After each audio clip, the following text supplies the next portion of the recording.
Yo tengo una anécdota. Fines de los 60, principios de los 70. Cuando todo el mundo decía, es ineluctable, es imposible impedirlo, la cosa va a ser así, la civilización avanza de oriente a occidente, el socialismo va a llegar. Estábamos en una reunión social, absolutamente nada que ver con la política, pero aparece, como en todas las reuniones sociales en la Argentina, la política, porque siempre había algún tema político. Y un hombre, que era un industrial argentino, dijo esto: el socialismo va a avanzar y es función de la derecha, de nosotros, detenerlo, o por lo menos que tarde lo más posible. Yo inmediatamente le dije, ¿y usted no tiene miedo? ¿Usted tiene hijos? Sí. Y digo, ¿no tiene miedo que estén o en un lugar o en el otro y sean víctimas? Él me dijo, detrás de mí el diluvio.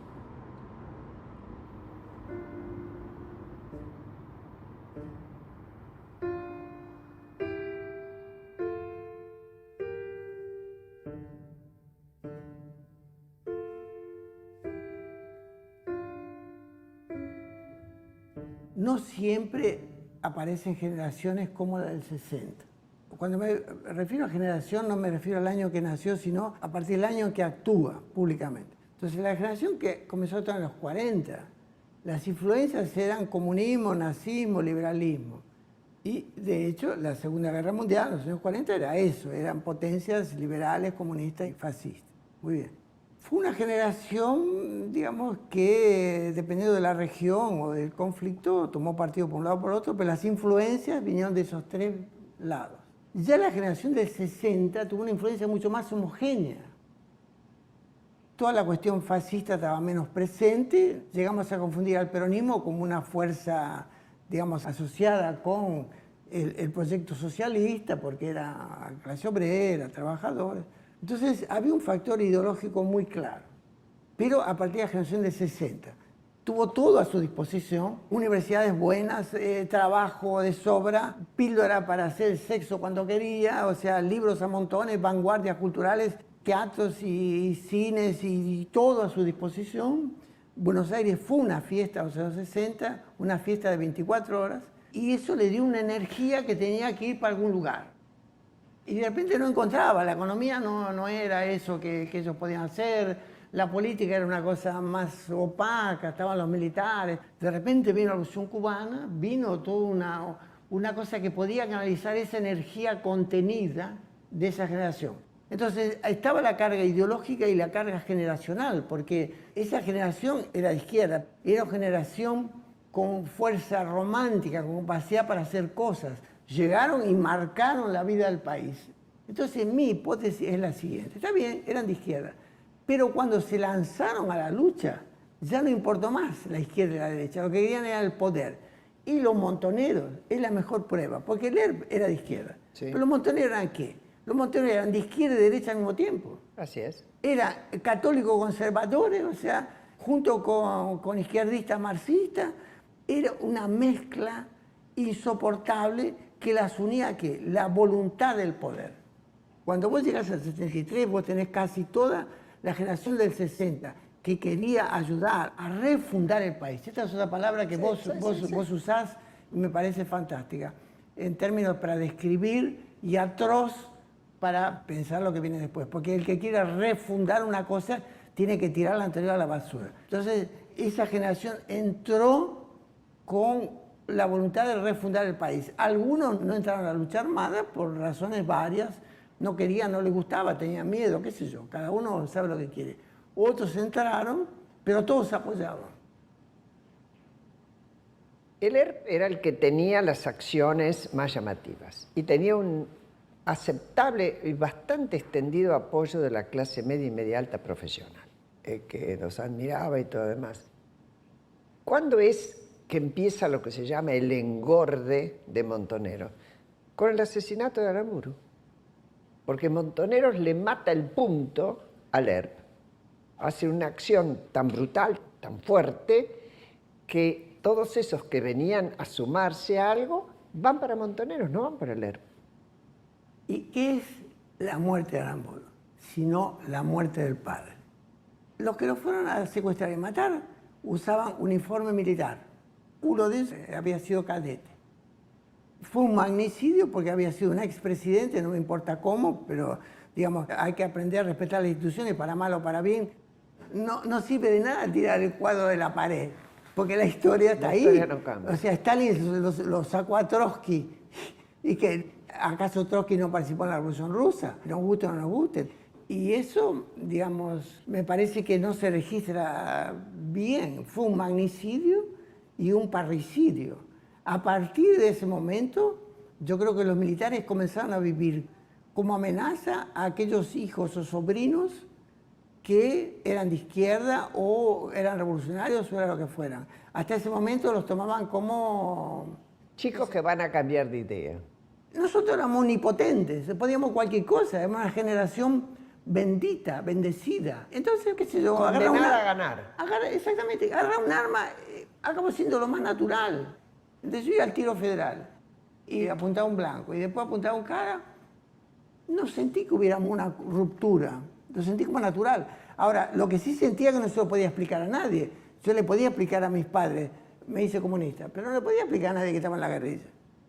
Porque eso nadie lo iba a entender. Pero entre mi generación lo entendían. Eso es más un ejemplo de que existen generaciones. Fíjate, le conté a mi padre, soy comunista, muy bien. Mi padre no le gustó, pero lo entendió. Pero al otro ya no le podía contar. Cuando vos no podés contar algo es porque hay un corte. Había un corte generacional que nosotros pasamos sin darnos cuenta. Yo tenía una vida de burgués, vivía ahí en Juan Francisco Seguí, a una cuadra de Libertador, ganaba bien, mi mujer también ganaba bien. Y después, cuando podíamos, nos juntábamos ahí con los compañeros y hacíamos cagadas.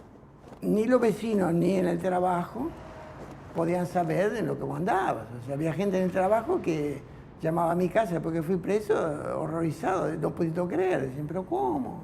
Héctor, ¿cómo? ¿Qué pasó? ¿Te das cuenta? O sea, yo no le había contado a nadie. Había hecho bien el trabajo. Yo tenía un instituto de idiomas, principios de los 70, y en uno de los cursos venía la señora Magdalena Nosiglia, la mamá de Coti Nosiglia, la mamá de Magdalena Nosiglia, que era de Lerma. Habían detenido a los hijos, o los perseguían, porque habían secuestrado al almirante Alemán. Y ella sostenía, los chicos salieron a comprar empanadas, porque todos estábamos reunidos y íbamos a comer empanadas. Sí, los chicos le dijeron a los padres, vamos a comprar empanadas, en realidad lo fueron a secuestrar al tío. Sí, porque, digamos, lo que no se puede entender, no se puede creer. Exacto. El hecho es que, volviendo, cuando yo veo que todo eso es un flan, inclusive tengo alguna experiencia medio desastrosa, un grupo ahí infiltrado que me salvé raspando, entonces dije, bueno, vamos a hacer un grupo pequeño, con poca gente, y ahí salí a hacer cosas, y bueno, cuando surge la posibilidad de conectar un grupo mayor, nos conectamos, pero y así fue, 2 matrimonios, el mío y el de otro, y más otro compañero, comenzamos a hacer pequeñas cosas y de repente nos llevaron. Era robo, asalto, o sea, ese tipo de cosas. Fue una catástrofe en términos de eficiencia revolucionaria. Pero contribuí, digamos, a ser más un número, un hombre, digamos, eso daba fuerza, ¿no? Y motivaba a mi generación. Establecer claramente cuáles son sus amigos y cuáles sus enemigos. Y dedicarse después, esto ya no lo dice Mao, lo digo yo, al amigo todo. Al enemigo ni justicia. Ya había pasado lo de Aramburu y nos invitan unos amigos a ver una película a una casa donde cierran todo, desenchufan los teléfonos, no había celulares, y nos pasan la hora de los hornos y hay 2 finales, que yo los encontré en internet, 2 finales de, no sé por qué, 2, de Perón hablando en cámara, así frontal, y donde dice de la injusticia, qué sé yo qué, y dice en un momento, tendrán que morir muchos. Y yo ni me lo imaginaba, mis chicos eran chicos. Entonces cuando termina y empieza la charla, lo único que me salió a mí, le digo, y ese hijo de puta dice que tendrán que morir muchos mientras él se queda en España. ¿Para qué? Se armó un quilombo. Y bueno, al final nos fuimos, qué sé yo, que yo salí enojada. No te invitaron más. No. Eso.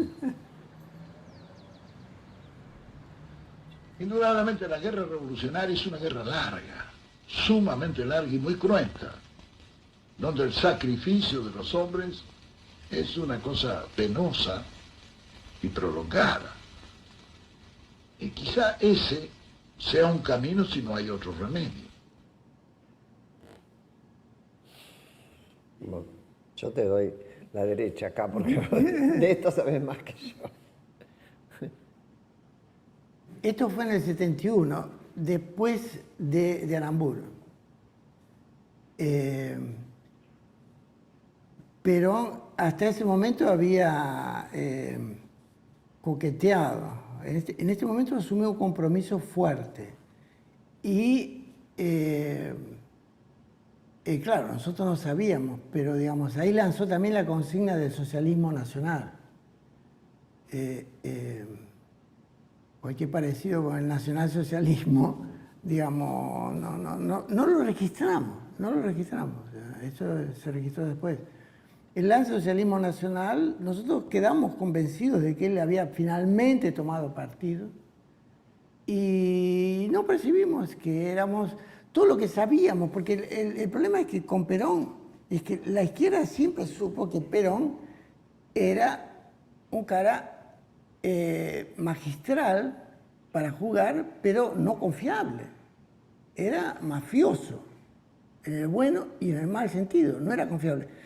Pero fruto de esa conversión que pasaba por una idealización, yo me acuerdo cuando él llega y fui a Gaspar Campos a la casa, yo me acuerdo me escuché diciendo, este es el mayor genio político del siglo XX. Y metí a todos en la valija. Menos mal que dije siglo XX. Estaba así, me sentía peronista, me sentía frente a él, a un líder, y lo que no percibí justamente es que él con esta jugada, exactamente en esta jugada, él nos puso más como una carta en el mazo para jugarnos. Vamos a decirlo con todas las letras, la conducción de los montoneros era muy pobre intelectualmente y con poca capacidad, para no decir casi ninguna capacidad de entender la realidad. Entonces embarcaron en el cuento del tío, no del tío Cámpora, sino del papá Perón, embarcaron en eso. Cuando ven que no es eso, cuando ven que le echan la culpa de una cosa que no hicieron, como fue Seiza, ahí no entienden nada, Entonces dicen, no, debe estar mal informado. Yo creo que eso no fue una maniobra táctica, ellos estaban creyendo eso. Entonces dice, vamos a romper el cerco. ¿Romper el cerco cómo? Eso no lo explicaron hasta después de la muerte de Rucci, que nunca se hicieron cargo, por otra parte, ¿no? Hay un libro de Perdía últimamente que dice que ellos no fueron. Yo te digo, sobre esto, juro por la ceniza de mis viejos que fueron. Porque yo estaba en la conducción y vino otro tipo de la conducción regional y dijo, yo cuando informé, cuando me preguntaron, dije, no, debe haber sido la CIA para los compañeros que estaban bajo mi responsabilidad.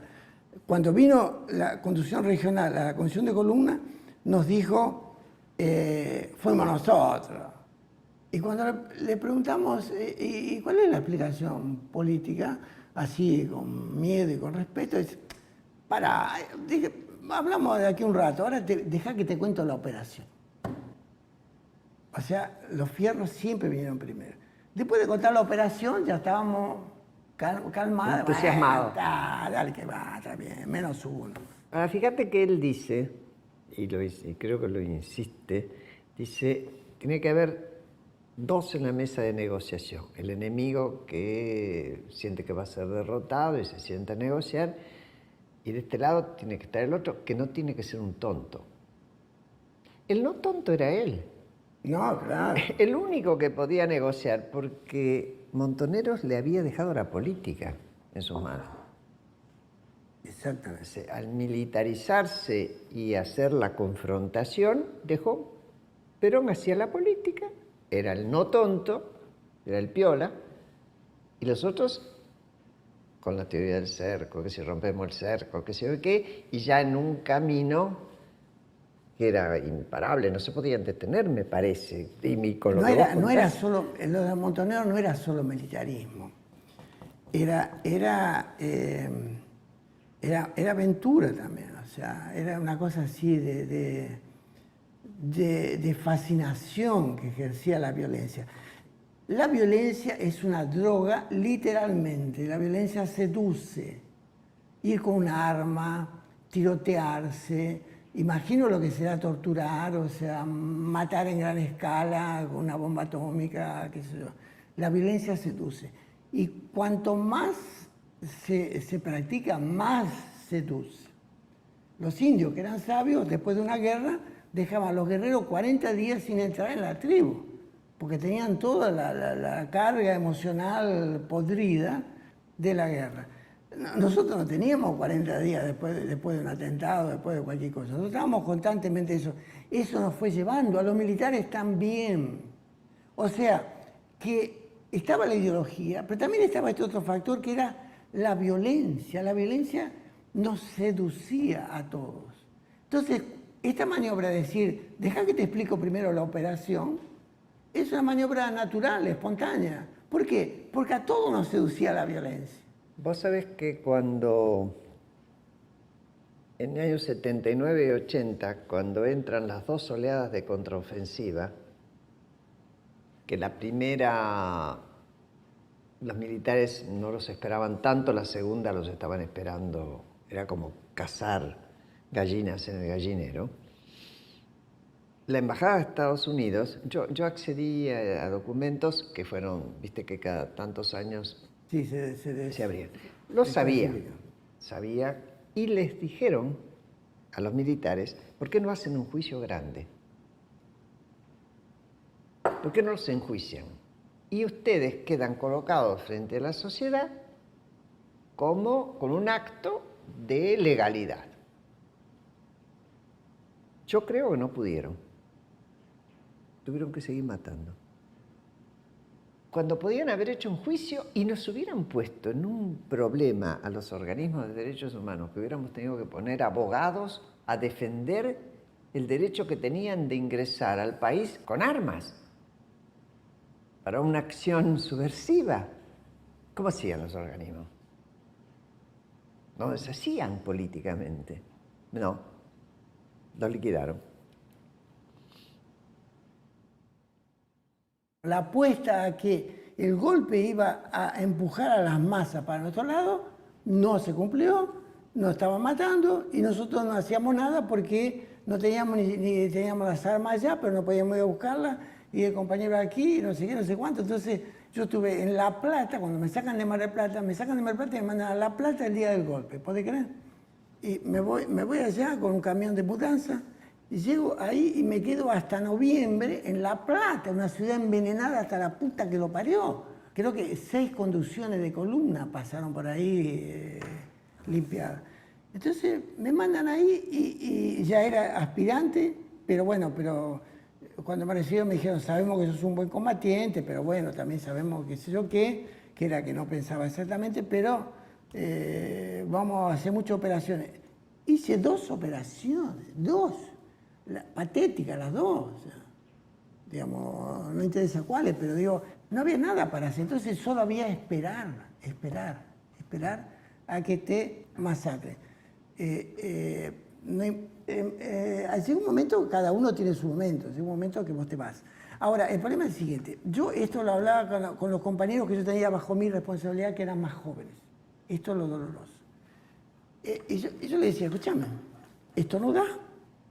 Digamos, tenemos que protegernos, yo te lo digo, no te lo digo como compañero, pero te digo, vos estás viendo las cosas, sí, estás viendo, bueno, saca tus conclusiones, yo trataba de que ellos sacaran sus conclusiones.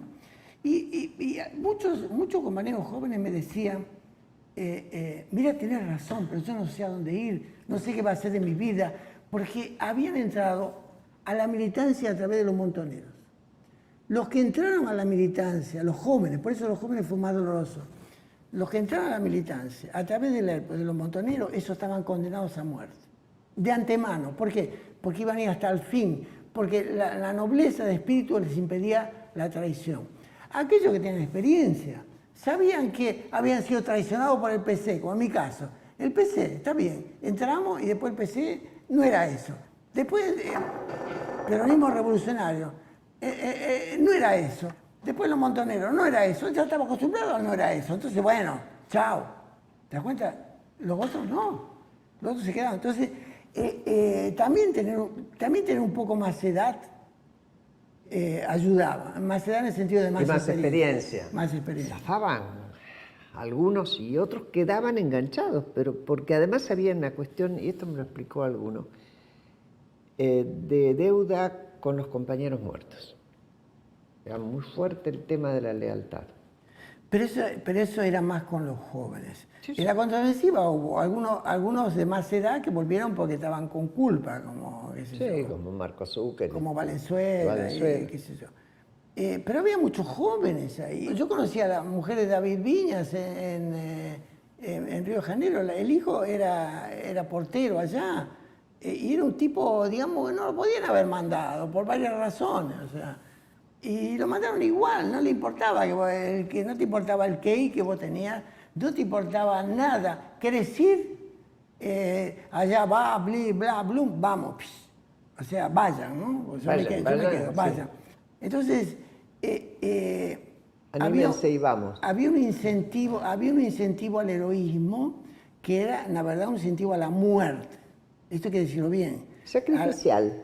Sacrificial, si querés. Sacrificial es una palabra fina, que yo estoy de acuerdo, sacrificial. En última instancia te está mandando a la muerte, Entonces, acá, cuando alguien te manda a la muerte y otro te mata, ¿de quién es la responsabilidad? Decime. Es compartida, ¿no? Entonces, la verdad que no hay dos demonios, hay uno con diversas caras.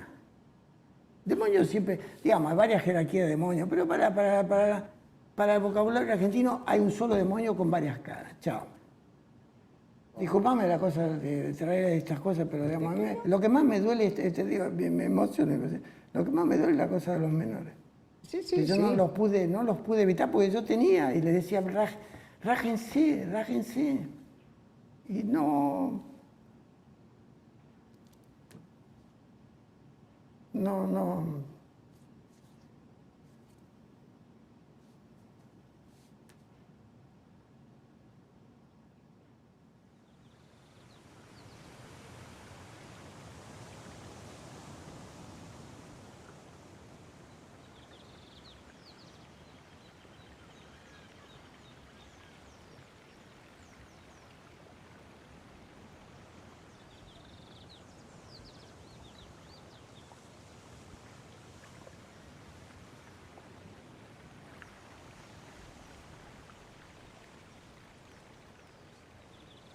Cuando vos comenzás a matar mucho, y eso se hizo antes de Videla, hay un momento que no podés parar.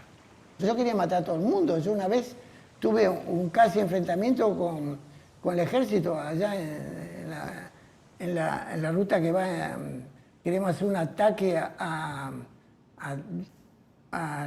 Techín.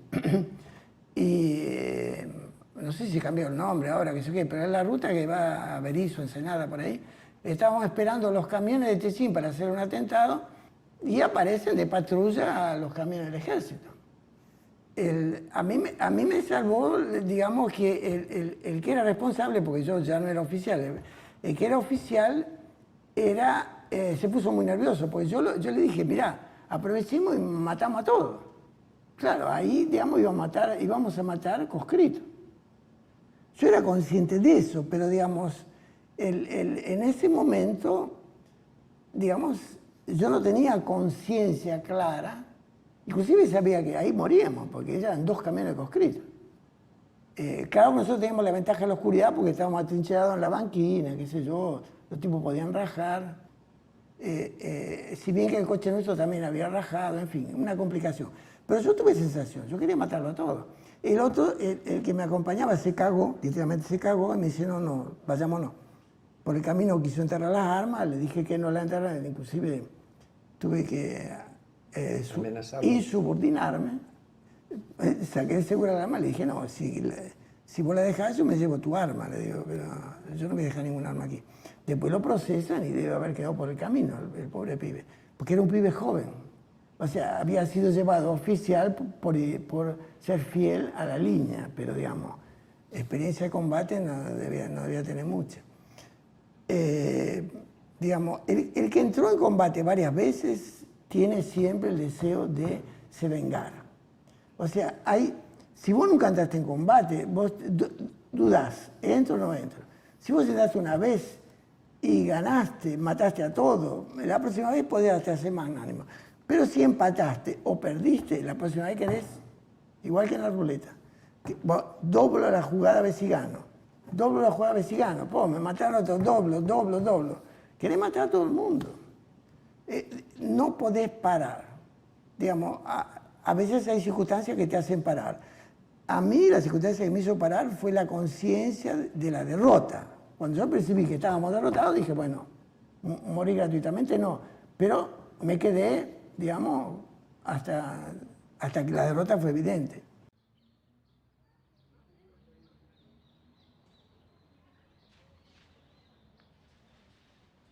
A Pablo lo secuestraron en octubre del 76 y yo no me sumé enseguida porque ni siquiera sabía que existían los organismos de derechos humanos. Las madres todavía no daban vueltas, ni muchísimo menos, ni se habían juntado. Una vez, yo lo que hacía, bueno, obviamente recurrir a abogados que no te presentaban ningún habeas corpus, tenías que hacerlo vos y firmarlo vos. Pedir, mi marido entonces se entrevistó con Suárez Mason para pedir por Pablo, durísima la entrevista. Fuimos a distintos lugares, hasta que en un momento dado alguien me dice que existía la Asamblea Permanente por los Derechos Humanos y que estaba juntando habeas corpus para hacer una presentación colectiva. Le dije que sí, pero le dije que además yo quería ser útil en la asamblea. Y al principio me pusieron a prueba, porque bueno, era el PECEL quienes más controlaban eso y eran más desconfiados y tenían razón, ¿no? Entonces me hacían cortar en los diarios las noticias donde aparecían muertos en la calle, lo cual era bastante dramático porque yo no sabía si iba a encontrar el nombre de mi hijo ahí. Y se hizo esa presentación que en ese momento, en abril o mayo del 77, eran 450 casos que se habían podido juntar, nada más. 400, cuando ya había muchísimos más desaparecidos.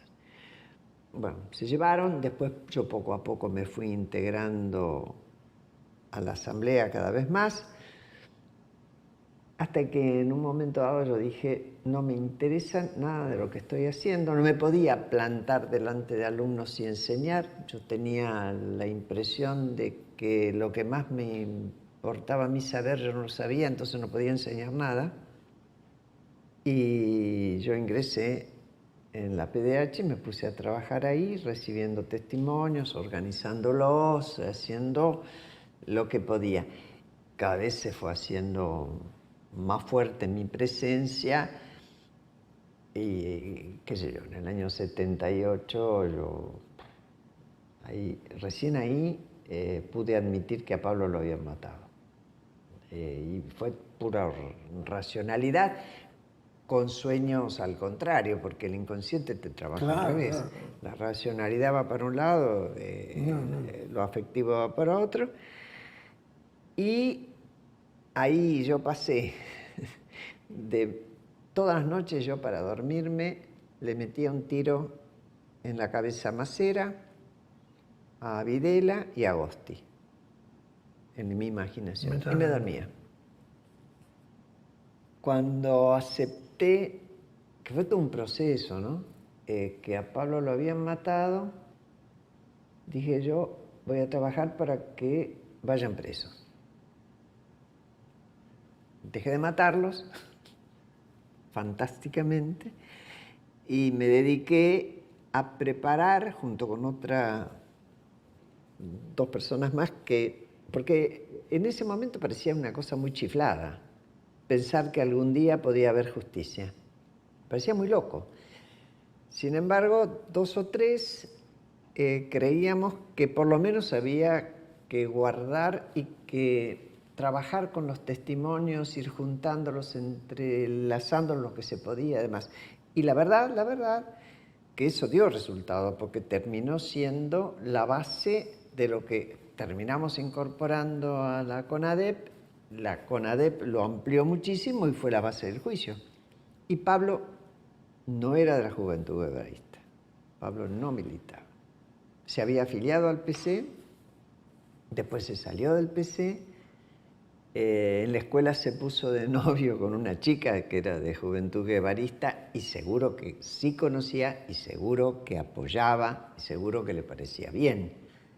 Y la caída de Pablo, que fue en la misma noche, su novia, la hermanita de su novia y otro chico en otra casa, tuvo que ver con que una pobre, que era apenas más grande que ellos, que era la responsable de ese grupo, cayó primero, una chica que estaba embarazada, cayó ella, el marido. Yo lo pude reconstruir después a partir de los testimonios.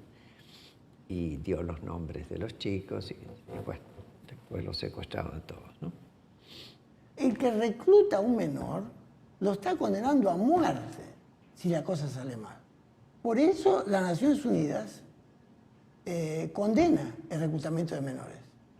Los menores de 15 años que son reclutados es un crimen de lesa humanidad, contra la humanidad. A Pablo lo sacaron de su cama en mi casa. A Pablo, delante nuestro.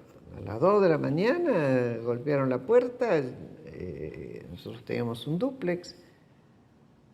Bajé yo porque me desperté antes que Enrique, pregunté quién era, preocupada, y el portero pobre, que era un italiano, que era el portero de noche, me dijo, señora, tengo que darle una carta, porque eso le habían dicho. Ahí yo ya me asusté, le dije, no, Antonio, una carta, yo no recibo hasta ahora una carta, tráigala mañana. Policía Federal, señora, abra. Entonces se había levantado Enrique y demás. Entran 4 tipos, de civil, uno se queda, armados por cierto, uno se queda afuera con el portero y nos dicen que no. Y aparece el perro, que era un ovejero, que aparece achatado contra el piso y todo erizado. Y me dicen, agarra ese perrito o lo mato. Yo agarré al perro, me lo traje, nos hicieron sentar en un sillón y le preguntamos qué quieren. Y ni nos contestaban. Se desplegaron hacia donde estaban los dormitorios de los chicos, cada chico tenía un dormitorio, y se meten en los 2 primeros, que era donde estaba Pablo durmiendo con 2 compañeros, que se quedaban mucho. Los fines de semana los chicos se quedaban mucho en mi casa. Y tiraban bolsas de dormir, qué sé yo qué, y viene el de Martín. Y bueno, dijeron, ¿quién es Pablo? Pablo dijo, soy yo, identifíquese, lo traen al living donde estábamos nosotros, en calzoncillo, o en pijama, ya no me acuerdo. Y yo desesperada buscaba en una campera que él había dejado tirada la cédula de identidad, porque pensaba que mostrando la cédula iba a demostrar que estaba todo bien, ¿no? Bueno. Y entonces le dicen que lo va a acompañar. Inmediatamente dijimos, nosotros vamos con él, ¿no? Déjenlo vestirse, déjenlo abrigarse, toda una cuestión. Y dijeron, váyanlo a buscar a la comisaría no sé cuánto mañana. Esa misma noche, cuando se lo llevaron, a Martín, esto lo contó después Martín tenía 15, y era muy corto de vista, usaba lentes de contacto y no los tenía puestos, y cuando lo despiertan creía que era el hermano que lo estaba jodiendo. Le dice, ¿por qué no te vas a la puta madre que te parió? Le dice Martín al tipo que lo estaba apuntando. Le dice, levantate y vestite. Y entra otro y le dice, acostate. Porque ya habían encontrado a Pablo. Y Martín se acuesta y del susto se queda dormido hasta el día siguiente. Él no vio cuando se llevaron al hermano. Y en el cuarto de Alejandra no entraron, que estaba también una amiga que se había quedado. ¿Y los chicos que estaban con Pablo? Se quedaron como muertos. Cuando se fueron todos, yo entré y les dije, ¿qué pasó? Nada, Graciela, nada, Graciela. Pero ni les preguntaron nada. Nada, ni les preguntaron. Estaban pálidos como el papel. Y ahí yo les pregunté, tanto es así que esos chicos se quedaron y no se quisieron ir. Nosotros salimos a la calle, nos vestimos, fuimos a casa de Carlos Kramer, el abogado, que era nuestro abogado. Bueno, le pedimos que hiciera el habeas corpus. A la mañana, después yo me fui a casa de mi hermana para esperar la hora de ir a la comisaría. Fuimos a la comisaría, en la comisaría por supuesto nos dijeron que no habían hecho ningún operativo. Al mismo tiempo entraba una patota igual que la que había entrado en mi casa mientras estábamos ahí. Y cuando llego a mi casa me los encuentro a los chicos, hablando entre ellos y desesperados. Y yo les dije, váyanse, porque me daba miedo que volvieran. Yo no sabía. Y no se querían ir. Y yo llamé a la familia de uno de ellos y le dije, por favor, llévenselo, es que mi hijo se quiere quedar. Y yo digo, vos no tenés miedo. Era una cosa muy chiflada, ¿no? Fue muy terrible. Y bueno, de ahí empezaron las peregrinaciones. Una de las cosas que yo recuerdo fuerte de aquella época es la sensación de haber perdido la ciudadanía. Porque vos, profesional de clase media, sabés que un abogado te defiende, sabés que hay instituciones, vas a la comisaría, haces denuncias, vas a un juez y presentas un habeas corpus. No es que yo fuera la experta en habeas corpus, pero al final me hice. Pero te tienen que responder, porque sos ciudadano. La sensación era de que ya no eras nadie.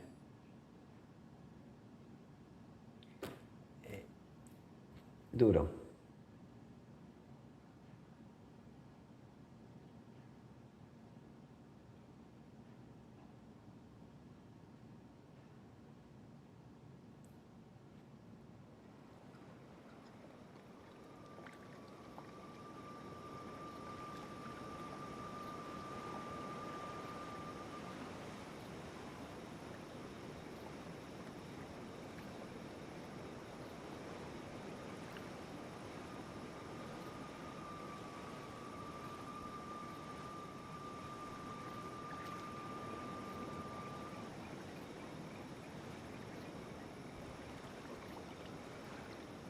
Cuando estábamos en la asamblea permanente, que recibíamos denuncias, bueno, al principio trabajábamos con un formulario muy elemental, nombre, fecha de nacimiento, qué día había desaparecido, si había testigos, Después fuimos cada vez agregándole más preguntas para tener más datos. Y cada hojita con testimonio donde transcribíamos la denuncia, que la firmaba el que la hacía, después la trasladábamos a unas fichas donde le poníamos jinetas, es decir, unas marcas que tenían que ver, según el color, con el sexo, con la profesión. En ningún caso ni se preguntaba a los padres si era militante, si no era militante. Los padres tampoco lo decían, todos te decían, algunos te decían, si mi hijo no hubiera sido tan generoso y no hubiera ido a la villa a hacer trabajo social, hoy yo lo tendría conmigo. Es decir, en ningún momento había una demanda sobre la afiliación política. Al mismo tiempo, era tal la necesidad de corporizar, interpreto yo ahora, al desaparecido, que la ficha era sagrada. Si una ficha se caía al piso, todo el mundo paraba para no pisarla. Era muy impresionante, visto sobre todo a la distancia. Y tal vez tenga que ver eso con mi necesidad de poner números exactos de desaparecidos. Es decir, yo detesto el número general. 30.000. Yo voy a lo documentado. Y me parece que tiene que haber quedado muy unido a ese respeto casi ceremonial de hacer la ficha. Porque era el único lugar donde el desaparecido estaba, en la ficha. No.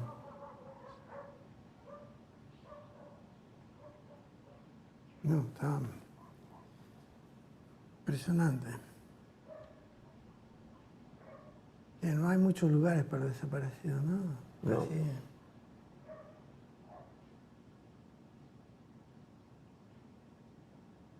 La guerra en Argentina, la guerra civil en Argentina fue del 73 al 76.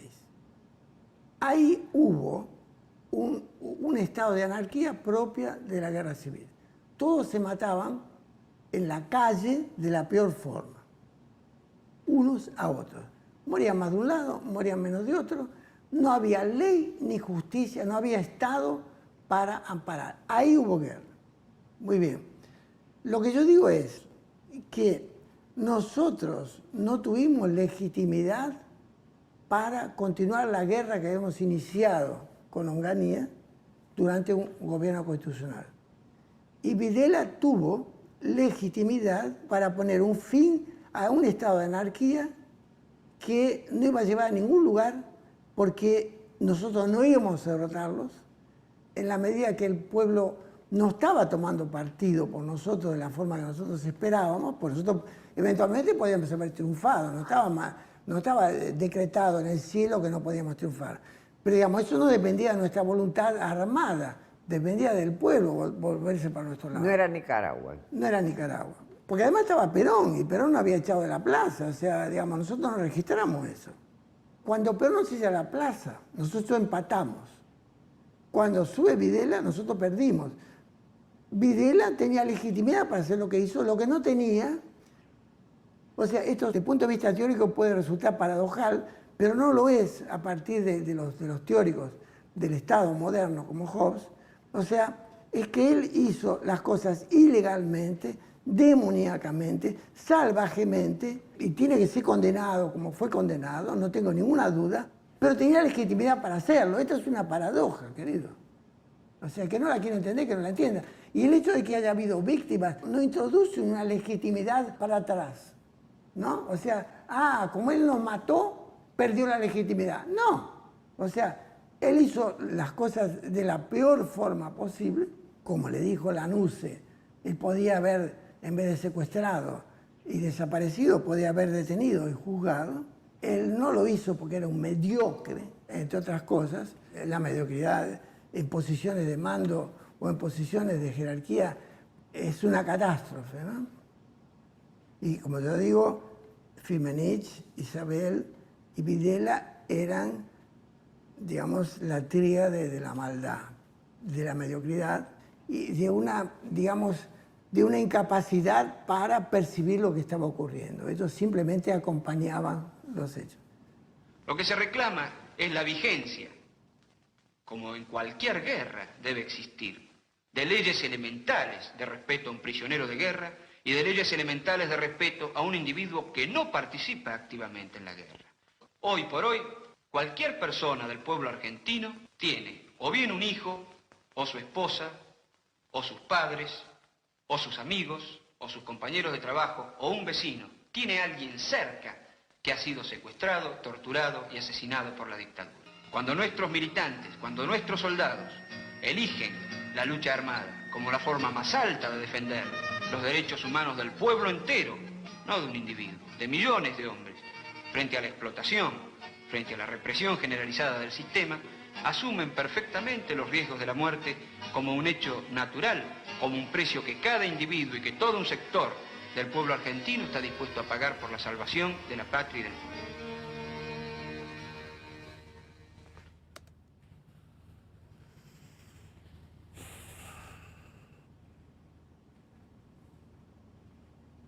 Dios, me causa tanto desprecio esta persona a mí. Además, como si fuera cierto que en el 78 había enfrentamientos. Había caza de conejos. Sí cometieron inmediatamente después, y a lo mejor se refería a esto, pero yo no sé, ni tengo ganas de interpretarlo, a las contraofensivas que iban a mandar, que fue realmente una de las cosas más deleznables que pudieron hacer, porque el interés era tan mezquino, cuando se le preguntó por qué mandaron gente que estaba viviendo en el exterior, algunos que en la segunda contraofensiva eran chiquilines de 16 años que se habían ido a los 11 con los padres, es decir, que se hicieron montoneros en el exterior. Y dijo, para no perder presencia política.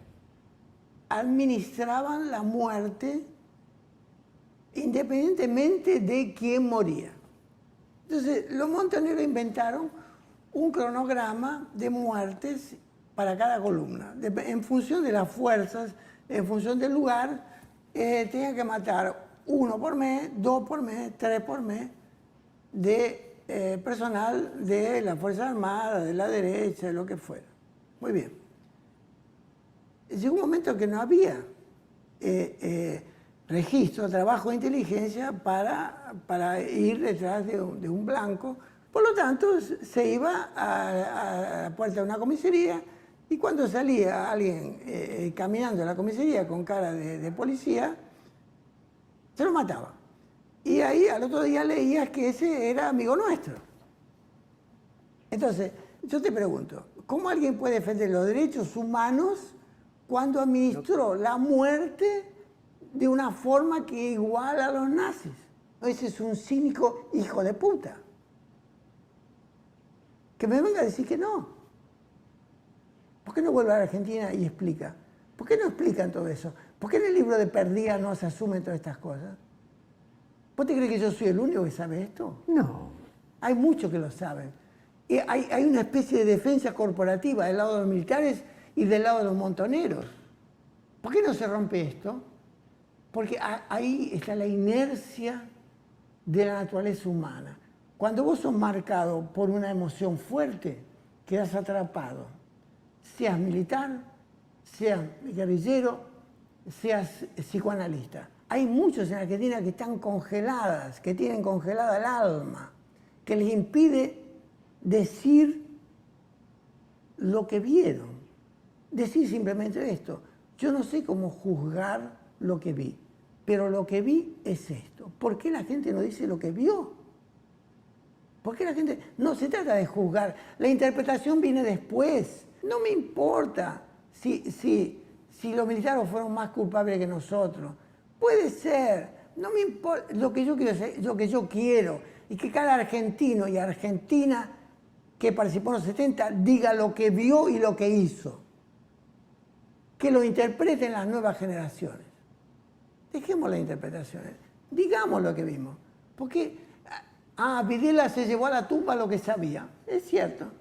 ¿Y cuántos están vivos y se llevan también a la tumba lo que saben? Somos todos Videla en la Argentina. O la mayoría, no somos todos. Firmenich es un Videla. Perdía es un Videla. Vaca Narvaja es un Videla. Está lleno de Videla.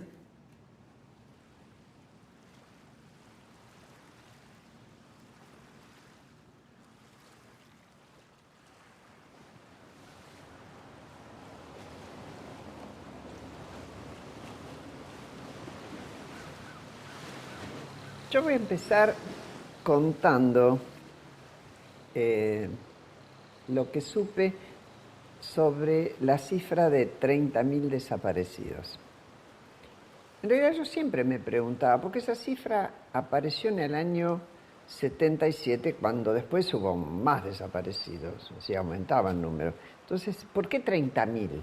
Ya en democracia, cuando Eduardo Luis Duhalde fue secretario de Derechos Humanos, yo lo entrevisté para un libro anterior mío, y le pregunté, decime Eduardo, ¿de dónde salió esa cifra de los 30.000? Y él me explicó una cosa que era en ese momento lógica. Me dijo, Cuando nosotros llegamos a Europa exiliados, armamos inmediatamente la Comisión de Derechos Humanos de los Argentinos y empezamos a trabajar sobre Naciones Unidas. Pero la Convención sobre Desaparición Forzada de Personas no existía. La convención más moderna sobre masacres y demás era el genocidio. Ahora, el genocidio supone una cantidad de gente notable. Y ahí nosotros empezamos a trabajar con los 30.000. Después dice, cuando vinieron las madres que sostenían la consigna aparición con vida los llevaron, con vida los queremos, entramos en colisión, obviamente, porque nosotros los dábamos a todos por muertos para que fuera genocidio. Y eso quedó como símbolo, y hoy se sostiene como símbolo, y para mí esta vocación mía o mi insistencia en usar los números reales que están documentados, sin negar que a lo mejor hay más, pero diciendo esto los tenemos documentados, es aferrarme mucho al respeto por cada uno. Por cada uno, por su historia, por su nombre, por su sufrimiento, por sus ideales, por todas las que pasó.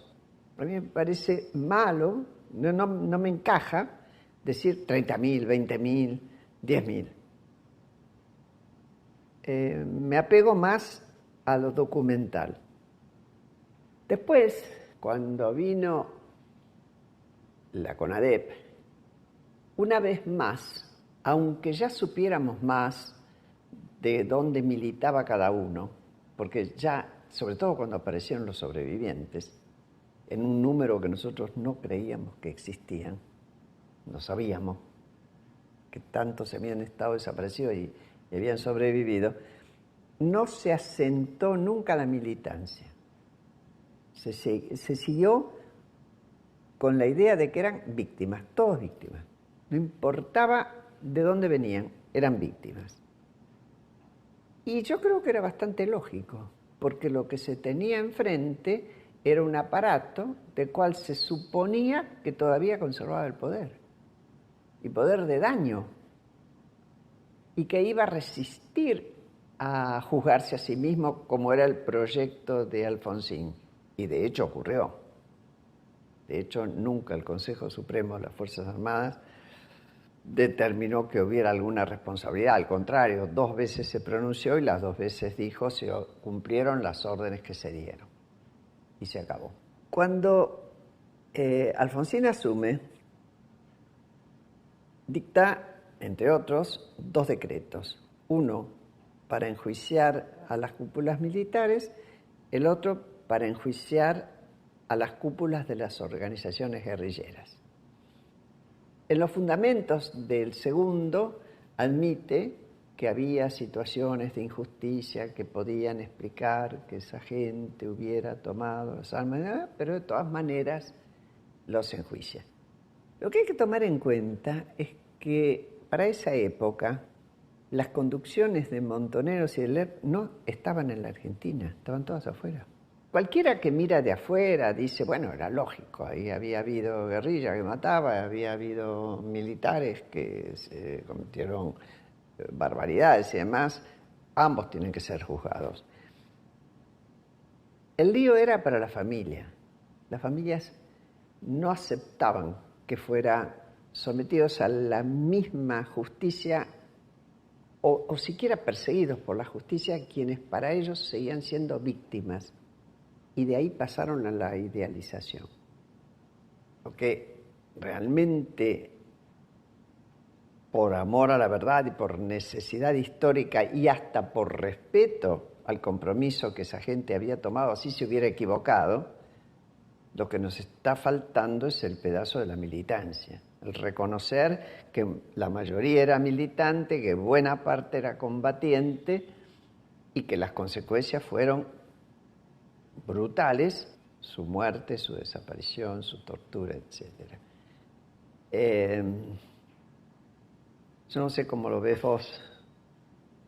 Totalmente de acuerdo con vos. Yo creo que hay que diferenciar siempre la responsabilidad de las cúpulas con la responsabilidad de las bases. Independientemente que en la base se cometan crímenes, las responsabilidades no son nunca iguales. O sea, si yo doy una orden de exterminio, como Isabel, o de aniquilamiento, y se cometen abusos abajo, esos abusos deberán ser pagos por lo que los cometió. Pero yo mandé a aniquilar. Ese abuso se dio en el contexto de mi orden. Por tanto, yo soy el principal acusado. Como en Argentina se nivela, ¿qué ocurrió? Se dieron esas órdenes. Entonces, todos los militares son así. Y con las víctimas ocurrió lo mismo. Pobrecito. Entonces, todos son pobrecitos. Y se incluyó a las conducciones. La justicia no actúa así, obviamente. La justicia actúa diferenciando responsabilidades. Inclusive diferenciando responsabilidades intelectuales. O sea, si yo soy Perón, estoy en la Plaza de Mayo y digo 5 por 1, aunque no haya matado a ninguno, incentivé la violencia, eso es crimen. Entonces, que eso en la Argentina nadie se hace cargo, hay un montón de intelectuales. Por eso yo admiro a Oscar del Barco. Sí. O sea, porque Oscar del Barco se hizo cargo de una cosa que no cometió, pero incentivó como intelectual. Y están un montón de intelectuales que en la época hicieron lo mismo y no se tocaron. Defendieron la acusación como si fuese a ellos mismos y era a ellos mismos. Solo que son tan cobardes que no consiguen todavía pensar en el otro y defienden entonces el derecho de matar de los otros. Yo no maté a ninguém. ¿Cómo no mataste a nadie? Pero estabas de acuerdo. Yo creo que lo que vos relatás de no pedir, de un organismo de derechos humanos, no pedir la identidad política me parece correcto.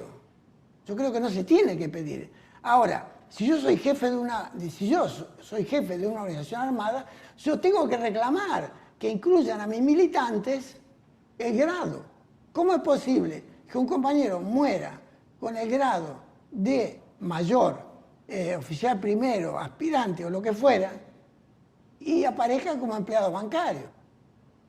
Y la Argentina, un buen ajuste a la realidad jurídica mostraría que no hubo genocidio.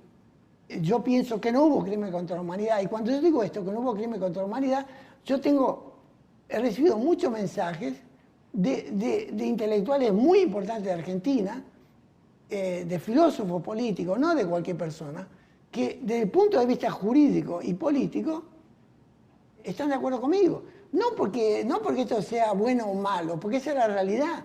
La Argentina inventó una ficción jurídica para fomentar una posición. Primero 30.000, que no sabía, me parece perfecto, 30.000 para incorporar como genocidio. Perfecto, entonces, bueno, genocidio. Después son todos víctimas. Bueno, si son todos víctimas, también son víctimas los jefes. O sea, ¿cómo no van a ser víctimas? Si vos conducís una banda de víctimas, vos sos también víctima. Error. Un horror. O sea, que no fue percibido por esta tendencia al nivelamiento. Los argentinos nivelan. Yo no tengo nada en contra de que a los militares la condena se les multiplique por 3, pero que a los otros se les multiplique por 0 para que de nada, ahí ya es un exagero.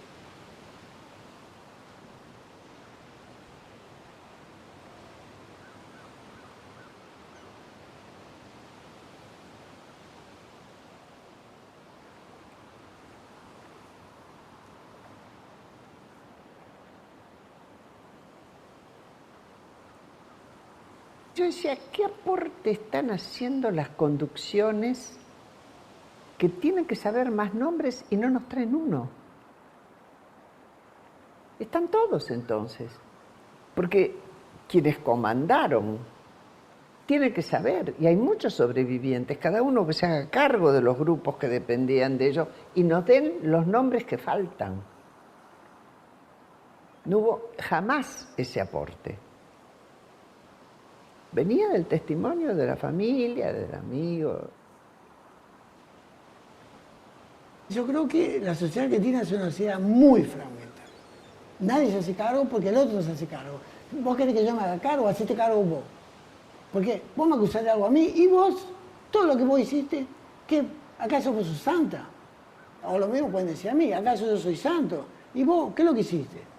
Entonces mucha gente dice, Leis, del otro lado, no, Leis el arrepentido. ¿Qué arrepentido? Me costó mucho entender que había estado equivocado.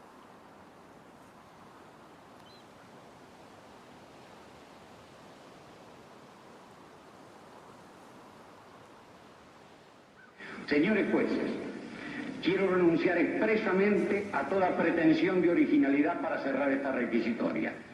Quiero utilizar una frase que no me pertenece, porque pertenece ya a todo el pueblo argentino. Señores jueces, nunca más. Silencio en la sala. Silencio. Personal policial, desaloje la sala. Desaloje la sala, personal policial. Señores de pie. Señores de pie, por favor, silencio en la sala.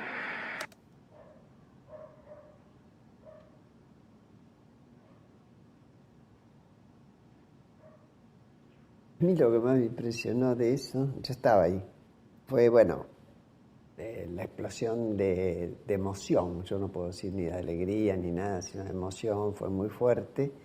Pero la frase, señores de pie, y que los militares se tuvieran que poner de pie ante la voz de un juez civil, cuando ellos habían atravesado todas las leyes, las instituciones, todo. Para mí fue lo más fuerte. Claro. Eso. En Argentina no fueron creadas condiciones para que las personas pudieran colocar las cosas, pudieran colocar su verdad diciendo lo que ellos pensaban. Si yo, que fui el primer profesor de UBA 21, que fui a las cárceles, que me jugué entrando, o sea, que le di clase, inclusive de forma ilegal, porque la universidad no me autorizaba, que le hice mesa para los primeros presos comunes que estaban ahí. Cuando yo veo que a los militares les prohíben estudiar, digo, pero ¿cómo? No son humanos. Si yo le di clase a tremendos hijos de no sé cuántos, entre otros a Schockländer, a Firmenich, yo le tomé la prueba a Firmenich, que le anotó en economía. Yo le tomé el tema de la prueba, revolución. Nota baja. ¿Se debe acordar? Yo no le preguntaba lo que habían hecho. Yo lo que quería era que se instruyeran. Un militar instruido por UBA 21 de repente podía entender que debía hablar de nada. No, le prohíben estudiar porque lo que le están prohibiendo es hablar. Le dicen, vos estás en el infierno, no podés hablar. Y vos decís, bueno, si estoy en el infierno no hablo. Entonces, en la Argentina no se le dio espacio a nadie para hablar. Por eso no apareció la verdad.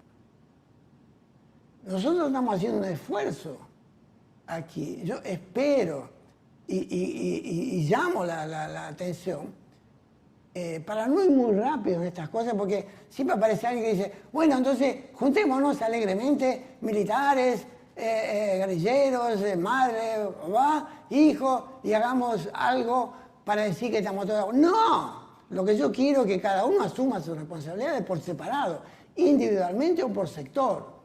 Digamos, que se junten 5 militares y que digan, nosotros pensamos esto ayer, pensamos esto hoy y hubiéramos repetido esto, pero nunca hubiéramos repetido esto otro. Que lo digan. Pedimos perdón, sobre todo a las próximas generaciones que son, en la Argentina de hoy, continúa habiendo víctimas. ¿Quiénes son las víctimas? Son las víctimas de la mentira. Contra las tropas del ejército argentino.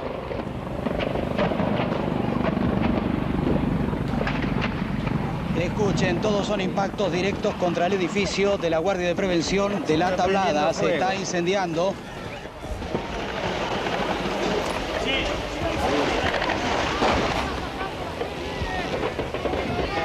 Es impresionante la cantidad de disparos que se están efectuando en este momento. Armas largas, armas cortas y disparos de mortero.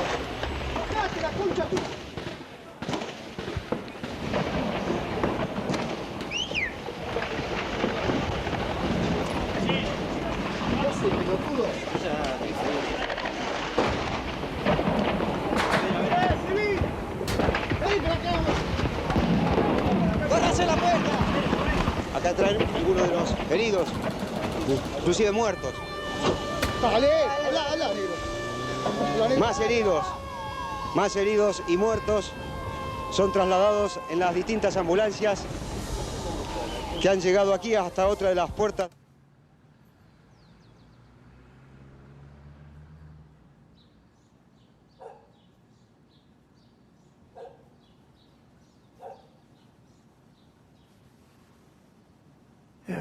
Empecé vos porque esto me da una tristeza, esa puta que pasa.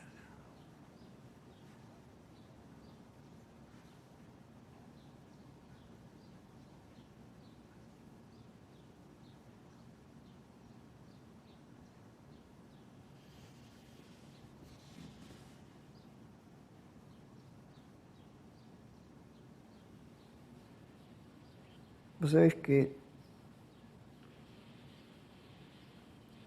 a mí me llama, tenemos una cita para reunirnos en la asamblea, todos los organismos, y me llama un señor y me dice, Graciela, son mis hijos. Están ahí, me dejaron la nena hace unos días y me dijeron que por unos días no iban a estar y qué sé yo qué. La excusa era absurda. Decir que hacían eso para parar un golpe militar era tan absurdo. Delirante, yo diría. Delirante. Digamos, nosotros estamos criticando a una guerrilla que siguió luchando cuando viene Cámpora en un periodo constitucional democrático. ¿Y esto qué es? Esto es, cuando se recupera la democracia, después de todo eso, otra vez llamar a los militares. Acá hubo derrotas no reconocidas. Nunca apareció, nos derrotaron. Sí, eso. No admitir, del lado, por ejemplo, de las organizaciones, pongamos Montonero, que es la que pervivió con más gente, nunca dijeron, caímos derrotados. Y hasta hubo algunos que dijeron, si lo hubiéramos hecho de otra manera, capaz que hasta ganábamos, como si les costara mucho la realidad de entender que a lo que se habían enfrentado era nada más y nada menos que un ejército, una marina y una náutica nacional, con ideología, con formación, con capacidades de llegar a lugares que ellos no podían y a situaciones que ellos no podían. Y del otro lado, también fueron derrotados, doblemente derrotados. Fueron derrotados desde el punto de vista cuando se enfrentaron con los ingleses, lo cual hubiera sido el paroxismo del triunfo si hubieran logrado ganar esa guerra, pero también fueron derrotados políticamente. Por ahora, en la Argentina, a nadie se le ocurriría recurrir a un golpe para solucionar un problema político. Era una generación turbinada para el poder. Del otro lado, los militares ya venían turbinados para el poder desde San Martín y después de Irigoyen, ya turbinados, o sea, definitivamente para corrupción. Entonces, se encuentran dos grupos turbinados para el poder y solo pueden masacrarse. El país, democracia, autoritarismo, es lo menos importante. Por eso digo, son todos víctimas. Son todos víctimas. Porque son todos víctimas de una incomprensión de sus circunstancias. Bueno, de todas formas son responsables. Sí, sí. No digo que no. Pero digamos, ellos son víctimas también. Que paguen por sus hechos, pero son víctimas también. Pero como ahí que está, la víctima no quiere salir del papel de víctima. Si reconoce su error, se apaga el papel de víctima y aparece el papel de culpable. Entonces... O de responsable, ¿no? O de responsable. Entonces no quieren salir de ese lugar. Los militantes no quieren salir del papel de víctima. Los militares están, digamos que es un peligro fantástico, están entrando en el lugar de las víctimas. Los militares, claro, no hagamos de los militares víctimas. Si vos mandás a todos estos viejitos, ¿cuánto digo? Perdimos la oportunidad de mandar a Videla para morir en paz con la familia. Porque si lo dejas ahí, lo haces de víctima. Ahora un viejito, ahí se muere otro viejito. ¿Qué es eso? Dejá que se muera en su casa, de la misma con un policía en la puerta, y chao, la historia los olvida. No. Cuando vos no querés salir de papel de víctima, colocás al otro también en papel de víctima, porque cometés injusticia con el otro. No, además, en ese sentido, a mí me parece que pertenece al terreno de la venganza. Cuando vos metés en la cárcel a un hombre de arriba de 70 años, como tienen muchos de estos, ¿qué esperás que resocialicen y para qué? Yo creo que una condena muy bien puede, como vos decís, terminar de cumplirse en su casa, atendido por médicos. ¿Cómo vigilante en la puerta? Y que no lo dejen ni entrar ni salir. Como compañero y hermano de tantos compañeros y hermanos que compartimos aquel tiempo, sino como presidente de la nación argentina, vengo a pedir perdón del Estado Nacional por la vergüenza de haber callado durante 20 años de democracia.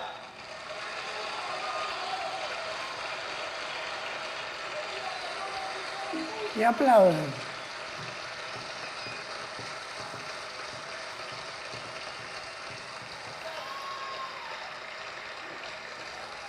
¿Paro? De tantas atrocidades. ¿Paro? Y hablemos claro. No es rencor ni odio lo que nos guía y me guía. Es justicia y lucha contra la impunidad. Y a los que hicieron este hecho tenebroso y macabro de tantos campos de concentración como fuera ESMA, tienen un solo nombre. Son asesinos repudiados por el pueblo argentino.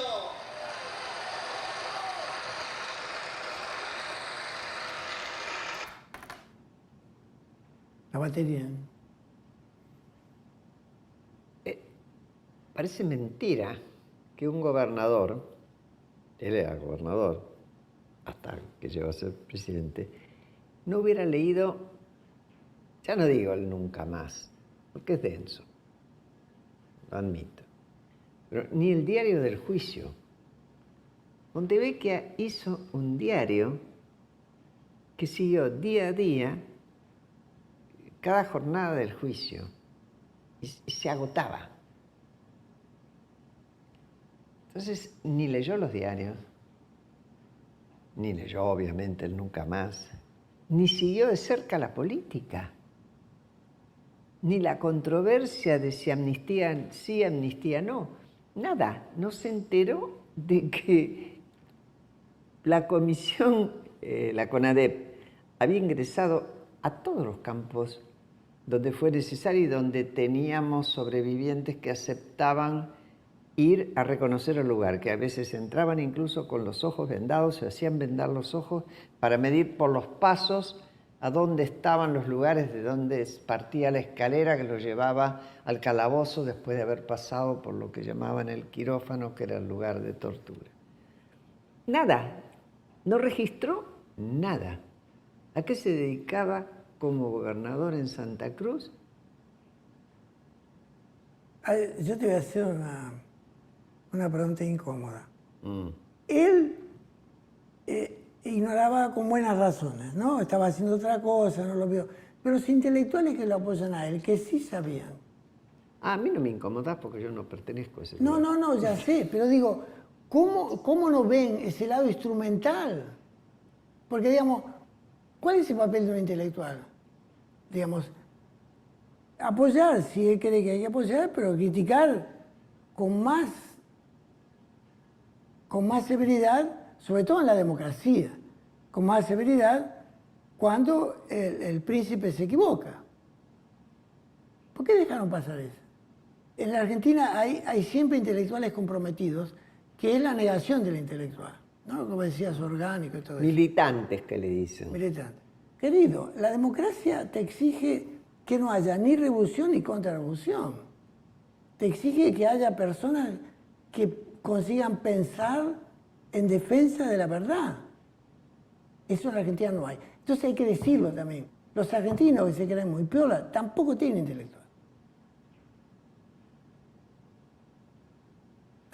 Hay un poquito, muy poco. Los 60 es un producto, es una merchandise, es marketing. Los 60 es un producto, es heroísmo de una generación que murió víctima de sus ideales defendiendo la democracia, querido, ¿te parece poco? Yo quiero hacer lo mismo. Si vos yo soy joven y vos estoy en una escuela medio tonto, no sé qué hacer con mi vida, soy ni pobre ni dejo de ser pobre, qué sé yo, no sé lo que soy. Viene un tipo y me dice, mirá, aquí vos tenés la oportunidad de ser héroe otra vez. ¿Cómo quién? Como esto, que hicieron lo otro, murieron todos, pero ahora no vas a morir, por otra parte vas a ganar un salario, qué sé yo. Yo quiero, ¿cómo no voy a querer? Escuchame, mi vida es monótona. La democracia es un opio. Fuera del momento fundacional de la democracia, es un opio. Cuando vos digamos, vivís, después de 20 años de democracia, vos comenzás a decir, puta que parió, yo estaba mejor en los 60, en los 70, las emociones eran más intensas. Acá, yo tengo para influir en alguien, yo tengo que publicar un artículo en algún lugar, tengo que convencer a la gente que me lea. No le puedo dar un tiro a alguien y digamos que todo el mundo me siga. ¿Te das cuenta? Pero lo mínimo que es de nuestro hoy en homenaje a la patria es no trasladarle a las generaciones que vienen las frustraciones de la nuestra. Y lo digo como viejo que se puso un arma al cinto. Sabemos que hay viejas que lloran por los huesos de sus hijos, que hay mucho dolor, que hay mucha injusticia, pero no podemos trasladarle a las nuevas generaciones de militares las frustraciones de la nuestra, porque necesitamos un país convivible, un país que antes que nada, por encima de sus diferencias, tenga el coraje de poner adelante en nosotros. A mí, bueno, vos también lo decís, ¿no? Lo que me impresiona más es esa convicción que él tiene de que cada generación carga una mochila, la que le toca, pero que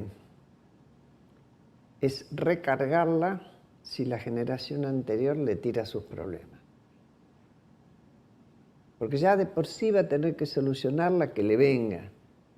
Pienso un poco como Mujica, no le pasemos los problemas, pero sí dejemos que los pocos que estamos vivos podamos hablar de esto para no pasarle. Yo creo que esta metáfora de Mujica es buena. No le pasemos, pero para no pasarle tenemos que entender lo que pasó. O por lo menos vos y yo lo necesitamos. Sí. Ahora, hay distintas formas de vivir el recuerdo y el hecho en el recuerdo. Uno que es repetir siempre lo mismo.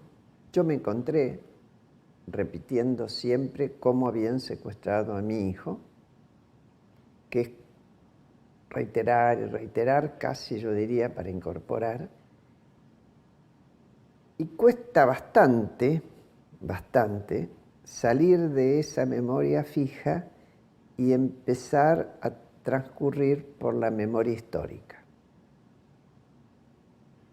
que es empezar a mirar por qué pasó eso, cómo pasó, en qué contexto. Yo me sentía atrapada cuando solo repetía lo que le había pasado a Pablito. Totalmente. Y no es que me sienta mejor con los sentimientos o el dolor o que haya pasado, pero me siento mejor con mi propio crecimiento y con mi necesidad de entender.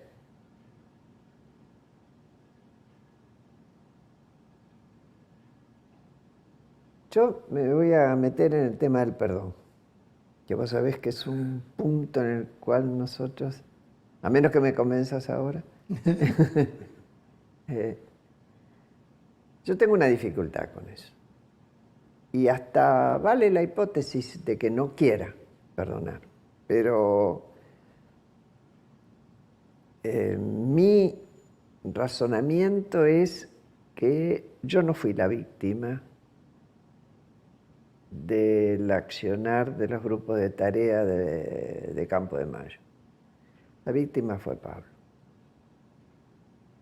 Y yo pude pedir justicia en nombre de Pablo, porque yo creo que todos desaparecidos se merecían justicia, porque no fueron juzgados, ni acusados, ni nada.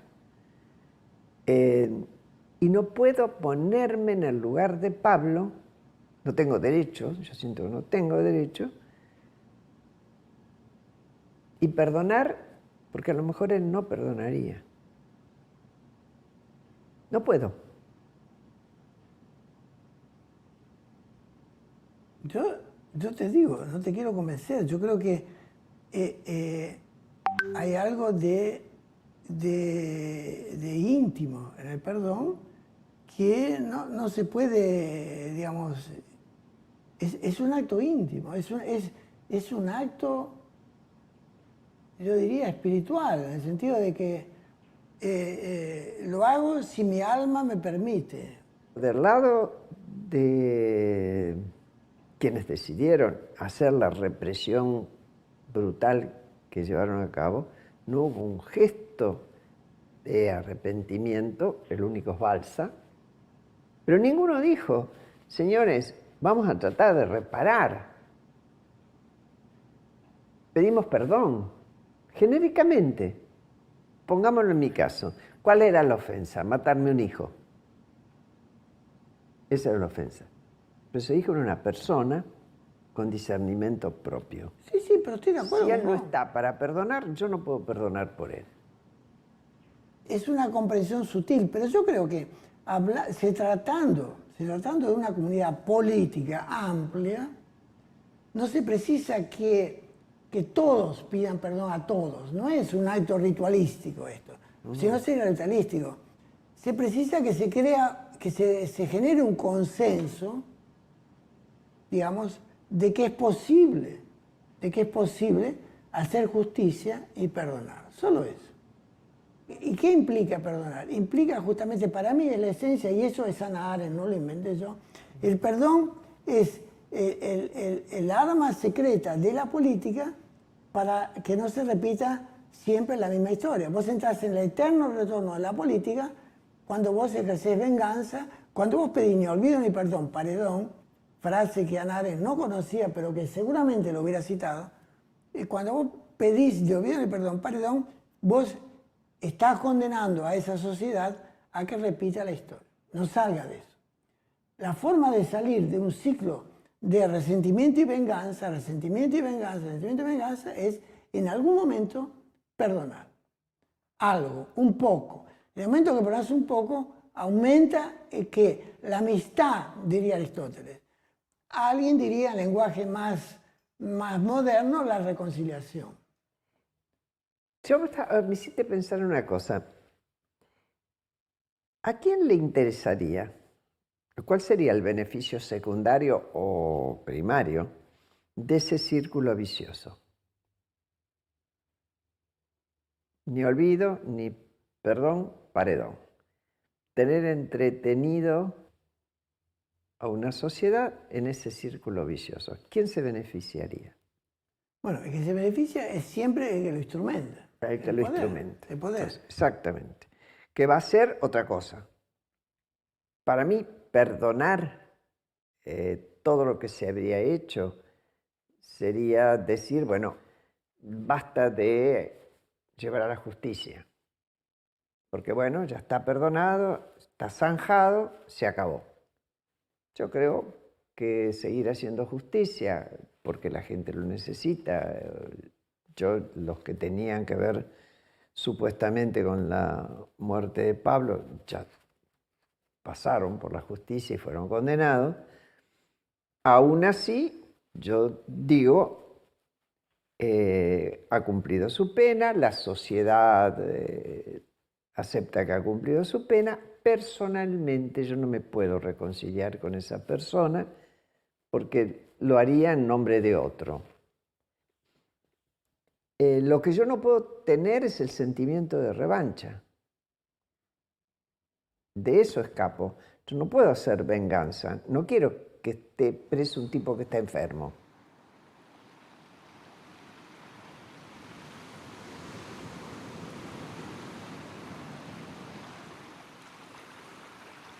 Yo no tenía la noción de cuánto hoy estamos peleando. Y no tenía la noción de cuánto el gobierno por un lado y la oposición por otro, cuánto fomentan el odio y la división. Me preocupa muchísimo más el enfrentamiento al cual nos llevó un estilo de acumulación de poder. Hoy.